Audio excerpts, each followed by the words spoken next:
don't sit down and ask the brother, how much Quran you know, trying to find out if you're going to marry the brother. You don't sit down and ask the brother, how much Quran you know. You choose your brother the same way you choose your imam, one who knows the most Quran. And remember what I said earlier, knowing the most Quran doesn't mean that you memorize a whole lot of Quran. Like I said before, a brother could know the whole Quran, he can memorize the whole Quran and don't practice none of it. He shouldn't be your imam. But then you got a brother that only memorized one ayat. One ayat. But he lives that one ayat. That's who you should choose as your imam. You sisters need to choose your husbands the same way. Brother, how much Quran you know? Oh, you know Surah Al-Fatiha? Okay, let's see how much you practice that. How much of that Surah Al-Fatiha do you practice? All right, let's go to the ayat where Allah said we use asking Allah to guide you. How do you seek guidance from Allah? Okay, you go follow what Allah says in Surah Al-Baqarah.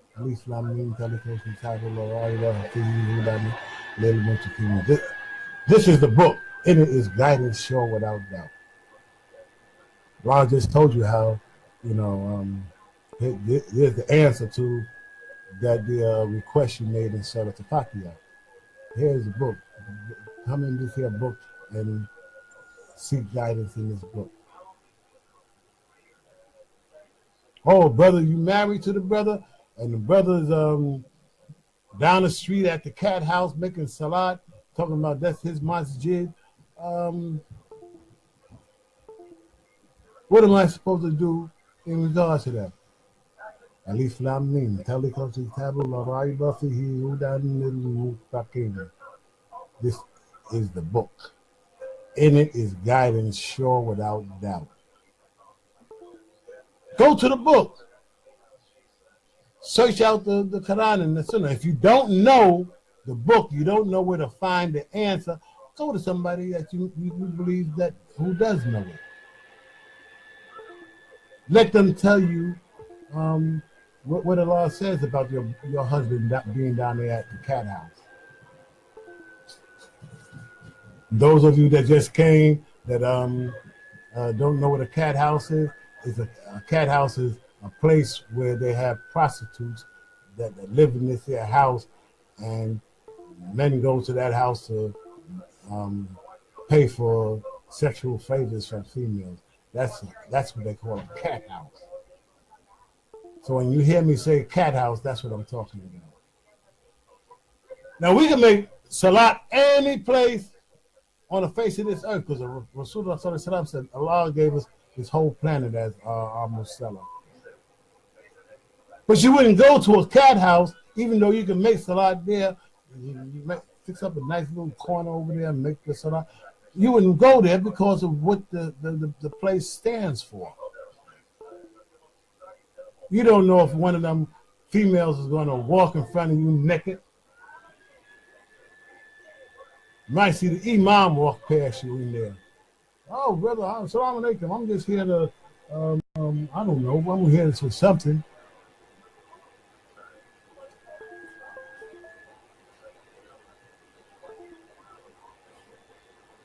You're bold about going to the kufa, but shy about stepping to the imam to ask him to correct these here brothers that's mistreating, that you say you're being mistreated by.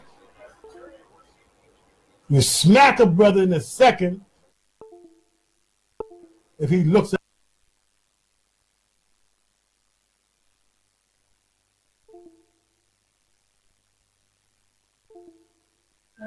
another woman. No. Especially if she's not even Muslim. But you won't say two words of bleep to him about misguiding you. Broken? No broken. Pieces, little pieces. No, no, no, no. It's good like this. Oh, you would also give that also. Give her you tell me dal Yeah, soup. yeah. Take only a small piece for the Johnson. Only one is for you, right? I keep it. Yeah. Okay, thank you.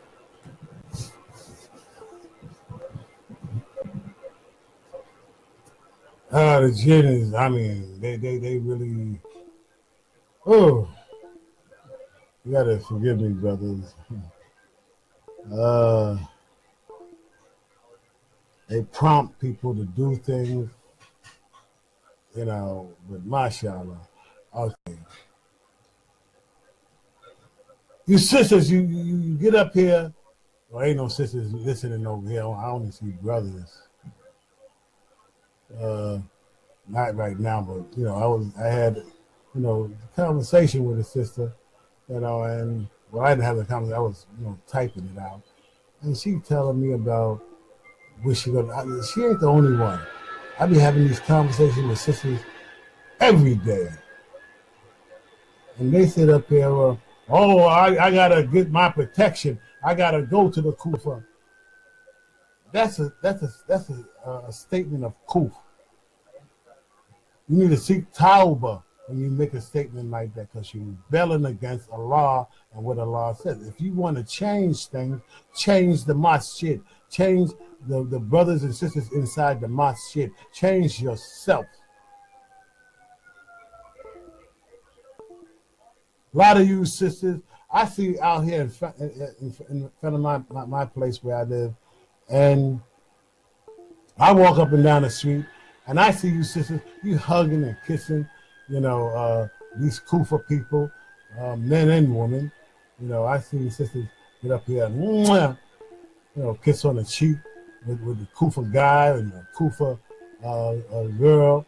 And then when I, question them, what, you related to that there guy? Why are you kissing that guy on his cheek or letting him kiss you on your cheek?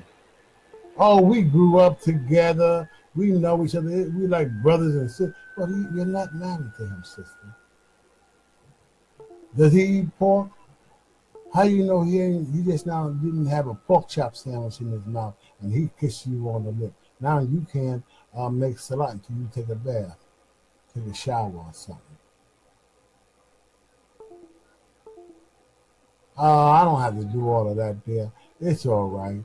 All I gotta do is make wudu. You don't know if he was eating pork.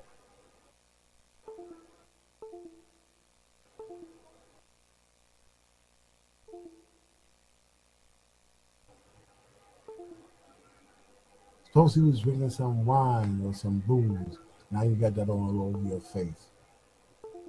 He's not related to you. You kissing on him. And you letting him kiss on you.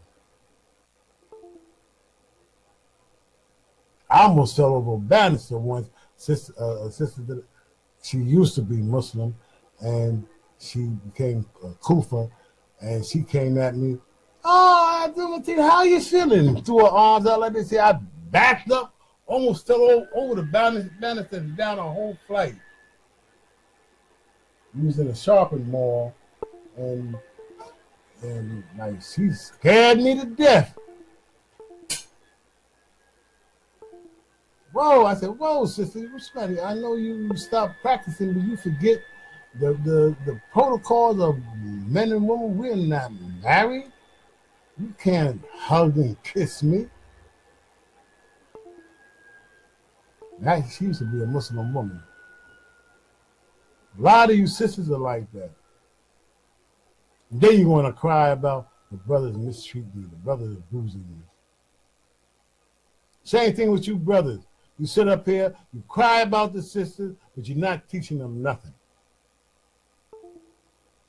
Honey, if I do jumping jacks, would that constitute my salat?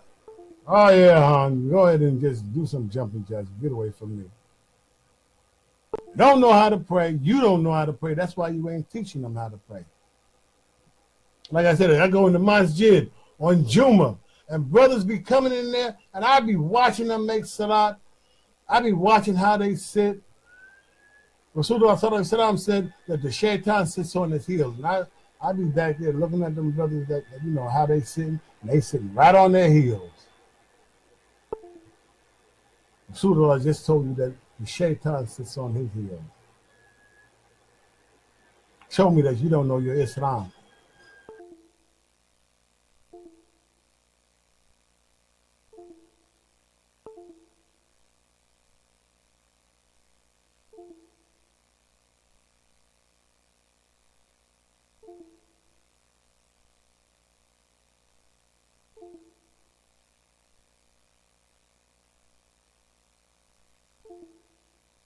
You're not studying your Islam. You're not learning your Islam. And if you're not learning your Islam, you dang sure ain't taking it home and teaching your children. That's why a couple of weeks ago, the Imam was saying that the kid was telling his mommy, oh, excuse me for a minute. Assalamu alaikum. Time to find out if I, you know, I'm all right, if I ate, and so on and so on. She works here too. She works on the weekday. I'll do that a little bit later. Oh, but you brothers know better. You'll sit up here. You don't know how to make. I watch these brothers in the masjid, and they be sitting all on their heels. You can see that they don't know how to make salat. No. You need make salat? No, I'm just talking. I'm talking. I know that, but today you need to make salad. No. Salad. You say salad or salat? Salad. Salad? No. That's okay. Okay. MashaAllah. Uncle, another one. You have another bed cover? Sorry. Another bed Yes. cover? Look in here.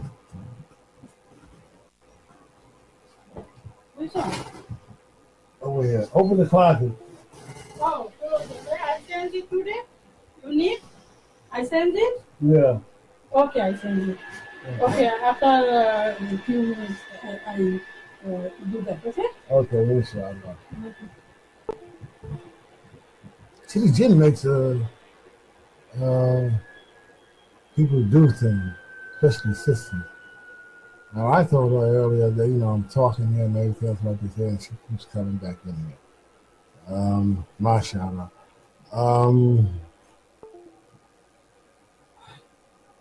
Keeps throwing me off track, too.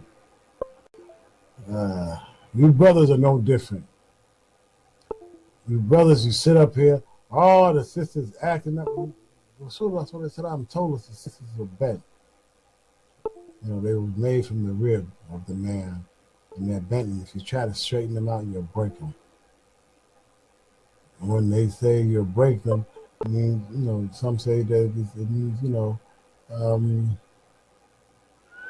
you would drive them out of their minds. You upset their normal order, and they'll be worse off than what they really are.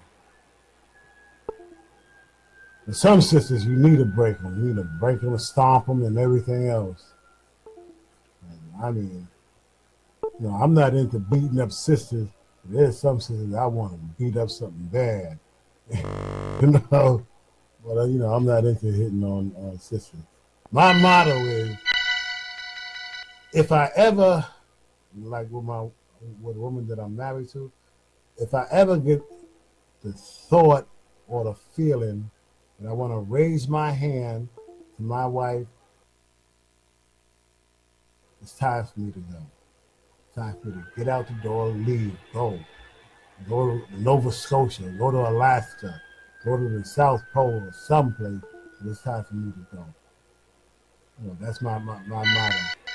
If I feel I have to raise my hand to you, it's time for me to go.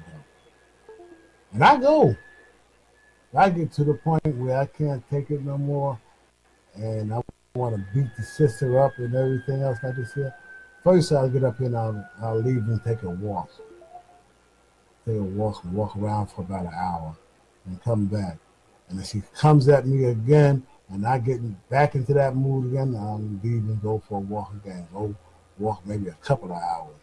And if I come back the third time and she's at me still all fired up, time for me to leave and go to the mosque, spend the night in the mosque.